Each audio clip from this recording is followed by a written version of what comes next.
चलो अब नेक्स्ट पे आते हैं, income and expenditure account. Next पे आते हैं income and expenditure account, income and expenditure account. ठीक है, टॉपिक डाल लेना इनकम एंड एक्सपेंडिचर अकाउंट।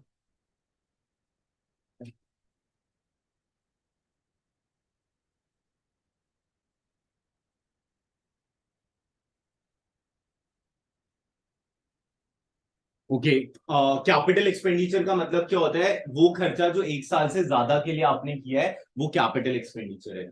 जैसे कि आपने मान लो कि आपने वो किया है, मशीन ली है, टीवी लिया है, या जो भी चीज ली है जो एक साल से ज्यादा का बेनिफिट देगा, तो उस पे जो आपने खर्चा किया है वो आपका कैपिटल एक्सपेंडिचर है।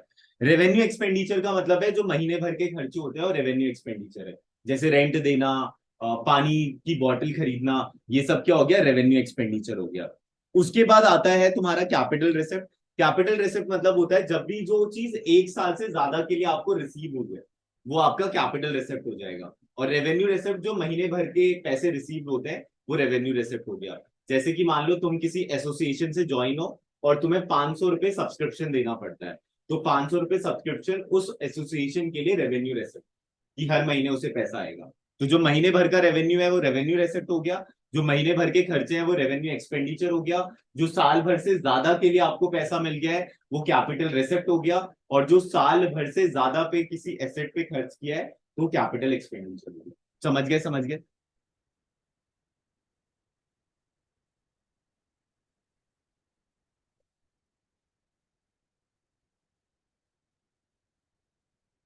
ओके, अब लिख लेना features of income and expenditure account.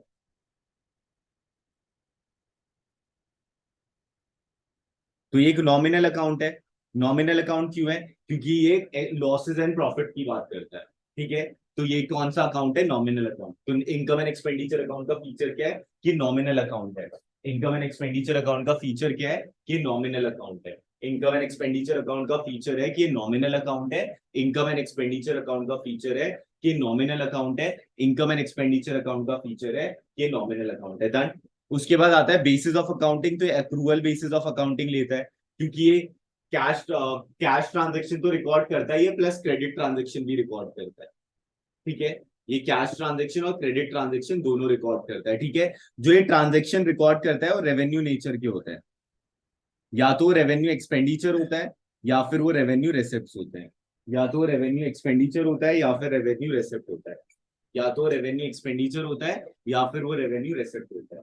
या तो रेवेन्यू एक्सपेंडिचर होता है, या फिर रेवेन्यू रेसिप्ट होता है। या तो रेवेन्यू एक्सपेंडिचर होता है, या फिर रेवेन्यू रेसिप्ट होता है। ठीक है, मैचिंग कॉन्सेप्ट फॉलो करता है ये। ठीक है, ये भी लिख लेना। ठीक है, which principle followed by income and expenditure account? तो मैचिंग कॉन्सेप्ट। ठीक है, मैचिंग कॉन्सेप्ट। ठीक है, कौन सा प्रिंसिपल फॉलो करता है? Matching concept. ठीक है, उसके बाद ये कैश और नॉन कैश आइटम दोनों को लेता है, मतलब डेप्रिसिएशन को भी ये लेता है। ठीक है, एडजस्टमेंट्स भी ये लेता है। ठीक है, और अकाउंटिंग पीरियड ये साल के एंड में बनता है। ठीक है, और इसका ओपनिंग और क्लोजिंग बैलेंस नहीं होता, इसका सरप्लस या फिर डेफिसिट होता है। या तो सरप्लस होगा बैलेंस, या फिर डेफिसिट होगा। ठीक है, एमसीक्यू के डोमेन में पढ़ाया जा रहा है, जो भी पॉइंट नहीं समझ आया वो बता देना। ये है नंबर। अरे यूट्यूब पे भी डालूंगा ना इसमें। ठीक है, चलो ये समझ गए? समझ गए? Accounting period at the year and बनता है ना, और सरप्लस या फिर डेफिसिट आता है उसका। समझ गए? समझ गए?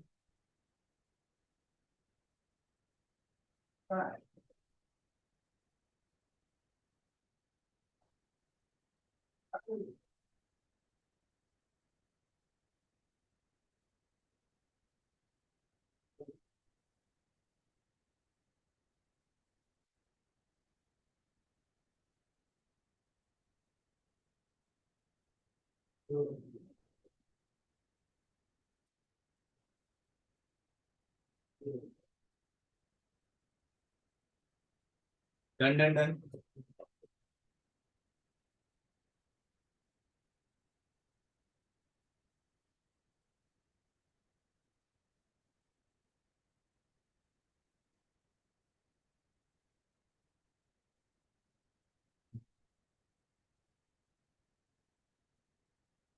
चलो तो ये करते हैं जरा। पर्पस की बात करें तो रेसिप्ट एंड पेमेंट क्या बताता है, टू साइड्स बताता है कि पैसा कितना आया और पैसा कितना गया है, कैश और बैंक बैलेंस की समरी बता देता है। और इनकम एंड एक्सपेंडिचर अकाउंट क्या बताता है कि कितना आपने इस साल खर्चा किया है और कितना आपने पैसा कमाया है। ठीक है। उसके बाद नेचर की बात करें तो ये समरी होता है cash transaction showing receipt and payment under different है। ठीक है, और इसे हम रियल अकाउंट भी कहते हैं। और ये नॉमिनल अकाउंट होता है जो profits and losses of a business enterprise, it's like a profit and loss account. ठीक है। तो कौन सा ऐसा फाइनेंशियल स्टेटमेंट है जो प्रॉफिट एंड लॉस अकाउंट की तरह बनाया जाता है, तो इनकम एंड एक्सपेंडिचर अकाउंट। ठीक है।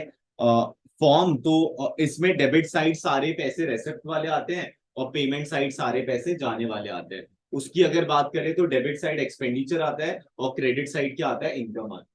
ठीक है, क्योंकि जब रेवेन्यू बढ़ता है तो क्रेडिट होता है और जब एक्सपेंस बढ़ता है तो डेबिट होता है। समझ गए, समझ गए।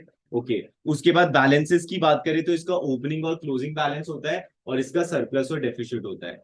ये कैपिटल और रेवेन्यू दोनों नेचर के आइटम को लेता है और ये क्या लेता है, बस तुम्हारा रेवेन्यू नेचर के आइटम को। ठीक है। उसके बाद period to which items relate to, तो ये मैटर नहीं करता है, इसे पास्ट प्रेजेंट फ्यूचर ये सारे ट्रांजेक्शन को लेता है। ठीक है। और इसमें क्या होता है, बस वो करंट ईयर के ट्रांजेक्शन को लेता है।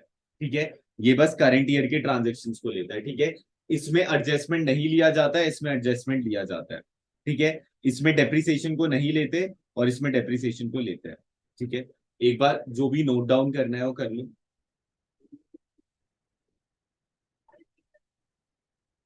हाँ, फीचर्स या हाँ, एक बार देख लो मुझे।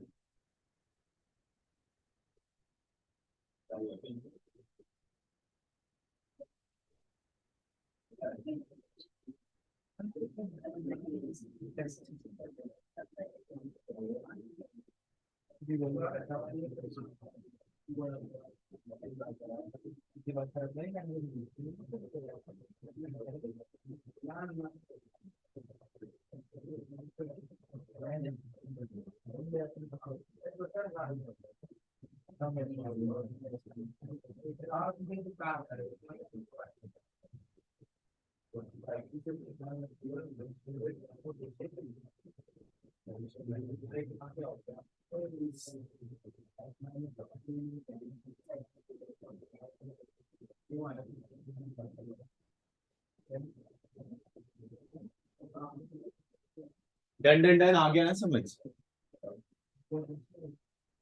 अब इनकम एंड एक्सपेंडिचर अकाउंट और प्रॉफिट एंड लॉस अकाउंट में डिफरेंशिएट देख लेते हैं। Income and expenditure account determine करता है कि कितना आपने एक्सपेंडिचर किया है और कितना आपने रेवेन्यू किया है। और अगर आपने एक्सपेंडिचर ज्यादा किया और रेवेन्यू कम किया है तो डेफिसिट होगा, और अगर आपने रेवेन्यू ज्यादा किया और एक्सपेंडिचर कम किया है तो आपका सरप्लस होगा। ठीक है। प्रॉफिट एंड लॉस अकाउंट ये डिटरमाइन करता है नेट प्रॉफिट और नेट लॉस।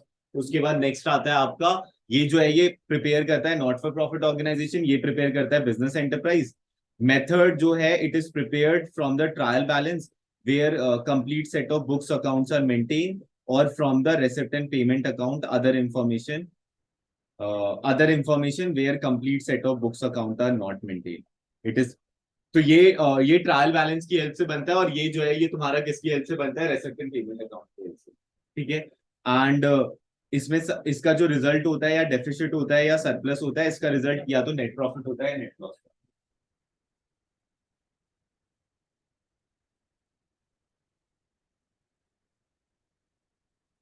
चलो तो एक टॉपिक डाल लेना, receipt and payment account practical approach.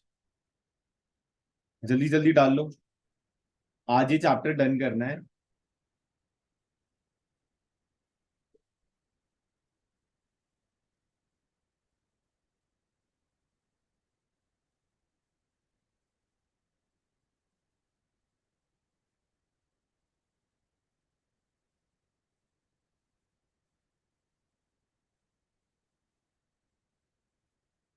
Okay, ध्यान से सुनना। तुम्हें ना, मान लो रेसिप्ट साइड कुछ गिवन होगा। ठीक है। रेसिप्ट साइड गिवन है, मान लो 5 लाख कुछ भी है। ठीक है। और तुम्हें नीचे एडिशनल इंफॉर्मेशन गिवन है। ठीक है। अब मान लो उस एडिशनल इंफॉर्मेशन में गिवन है आउटस्टैंडिंग प्रीवियस ईयर, तो तुम्हें क्या कर देना, जो भी वो अमाउंट होगा वो माइनस हो जाएगा, प्रीवियस ईयर का आउटस्टैंडिंग माइनस हो जाएगा। ठीक है, अगर रेसिप्ट साइड कुछ भी गिवन है और उस रेसिप्ट साइड में प्रीवियस ईयर की कोई चीज इंक्लूड है तो माइनस होता है। ठीक है, प्रीवियस ईयर का क्या होगा, माइनस हो जाएगा। और अगर मान लो advance payment of previous year, अब एडवांस पेमेंट प्रीवियस ईयर का था मतलब इस साल से रिलेटेड था, क्योंकि पिछले साल अगर एडवांस दिया है तो वो तो इस साल का है ना, तो एडवांस पेमेंट प्रीवियस ईयर का वो क्या होगा, ऐड हो जाएगा। आउटस्टैंडिंग ऑफ प्रीवियस ईयर, जो पिछले साल बकाया था और मिला नहीं था, ठीक है, तो वो क्या करना है तुम्हें, माइनस कर देना है। ठीक है, क्योंकि इनकम एंड एक्सपेंडिचर ना बस इसी साल की चीजों को लेता है। ठीक है, तो अगर कोई पिछले साल का पैसा उस 5 लाख में इंक्लूड है तो माइनस करना होगा। तो इनकम एंड एक्सपेंडिचर, नहीं मैंने तो income and expenditure account practical approach बोला था, receipted, sorry sorry, income and expenditure account practical approach, sorry sorry, receipted payment तो हो गया था। Income and expenditure account practical approach, ठीक है। तुम्हें रेसिप्ट साइड कुछ गिवन होगा, ठीक है, तुम्हें क्या करना है, जो भी पिछले साल का आउटस्टैंडिंग उसके साथ अटैच है उस रेसिप्ट के साथ उसे माइनस कर दोगे। अगर कोई पिछले साल का एडवांस पेमेंट उसके साथ अटैच है तो वो तुम ऐड कर दोगे। ठीक है, अब करंट ईयर की बात करते हैं। अगर करंट ईयर का कोई आउटस्टैंडिंग है तो आप क्या कर दोगे, उसे ऐड कर दोगे।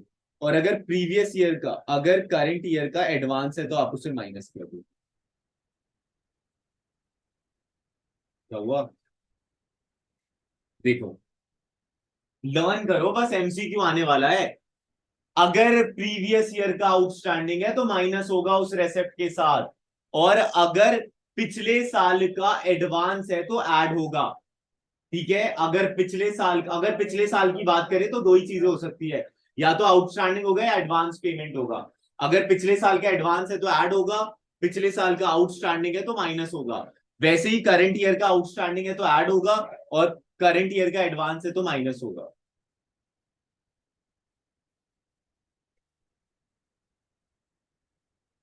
Done done done. हमेशा याद रखना, ये बस रेवेन्यू नेचर नेचर के आइटम्स को लेता है income and expenditure account. Income and expenditure account बस रेवेन्यू नेचर के आइटम को लेता है। इनकम एंड एक्सपेंडिचर अकाउंट बस रेवेन्यू नेचर के आइटम को लेता है। इनकम एंड एक्सपेंडिचर अकाउंट बस रेवेन्यू नेचर के आइटम को लेता है। ओके, अब ध्यान से सुनना। मान लो तुम्हें लिखा है 5 लाख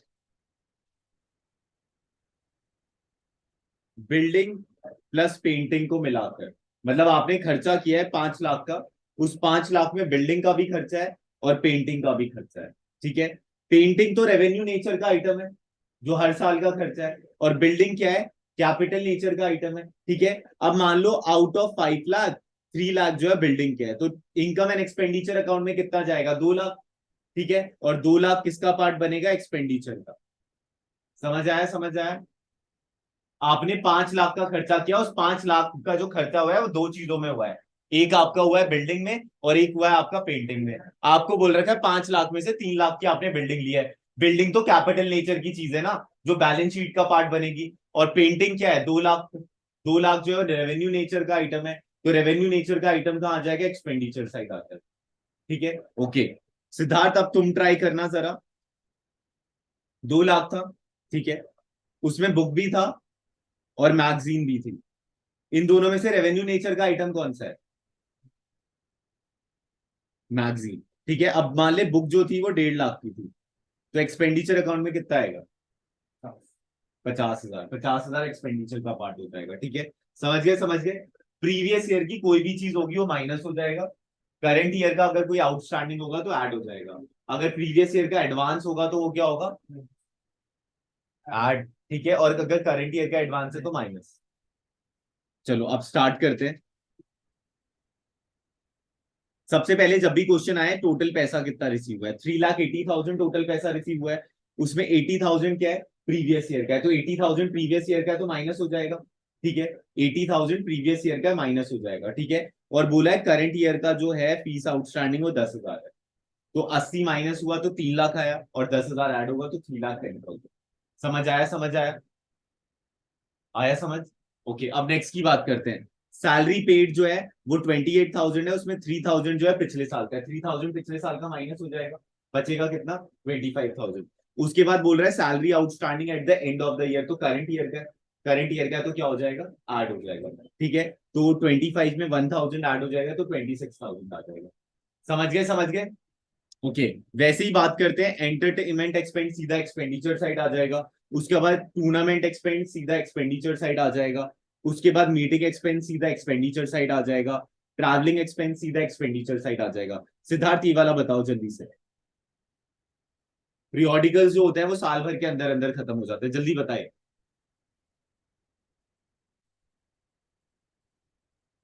कहाँ आएगा 10,000? सही बता रहे हैं, सही बता रहे हैं, इनकम या एक्सपेंडिचर? 10,000 एक्सपेंडिचर। ठीक है, समझ गए ना। 29,000 आपने खर्च किए दो चीजों को मिलाकर, एक बुक और एक पीरियोडिकल्स। पीरियोडिकल्स जो है वो साल भर के अंदर खत्म हो जाते हैं। तो उस 29,000 में से 19,000 की तो बुक्स हो गई जो बैलेंस शीट का पार्ट बनेगी। ठीक है, तो बचा कितना 10,000। 10,000 तुम्हारा एक्सपेंडिचर का पार्ट हो जाएगा। यहाँ पर किसी को कोई दिक्कत आ गया ना समझ? ओके, उसके बाद बात करते हैं रेंट पेड, आपका एक्सपेंडिचर साइड आ जाएगा। Postage and telephone expenditure side आ जाएगा। Printing and stationery expenditure side आ जाएगा। डोनेशन रिसीव का आएगा इनकम साइड। ठीक है, देख लो जरा। 3,10,000, 20,000, 26,000, 3,000, 12,000, 18,000, 10,000, 6,000, 10,000, 15,000, 4,000। ठीक है, उसके बाद इसका टोटल करोगे 3,30,000 आया। ठीक है, और यहां पर कोई चीज लैक कर रही होगी वो तुम्हारा सरप्लस हो जाएगा। तुम्हारा इनकम ज्यादा हुआ है और एक्सपेंडिचर कम हुआ है। ठीक है, समझ गए ना? ठीक है, ओके। अब मैं तुम्हें वो दिखा रहा हूँ जो क्वेश्चन आया था। ओके, ये वाला सब अपनी कॉपी में करो जरा।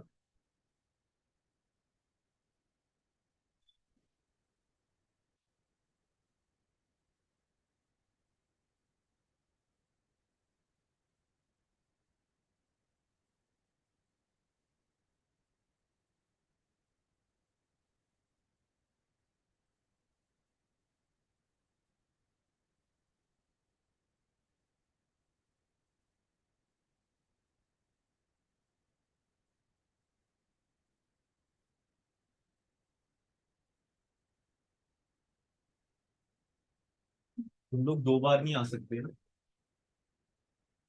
शाम, एक शाम वाला और एक 7:30। लेकिन ऑनलाइन ले सकते हो, IMS के साथ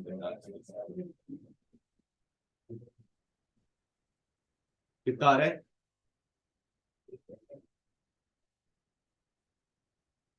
170 आया सबका?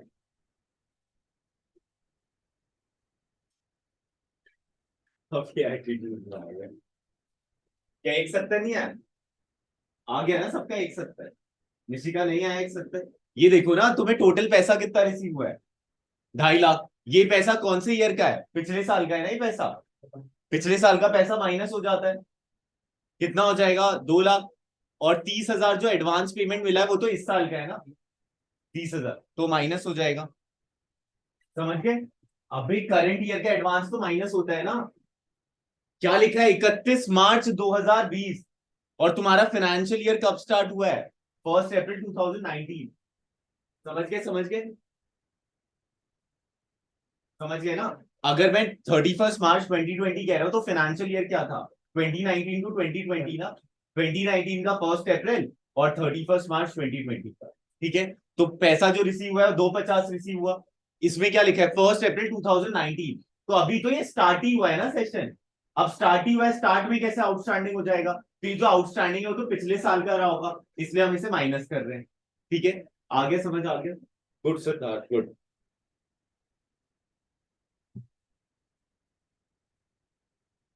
विनीत आ गया आपको? आ गया आ गया।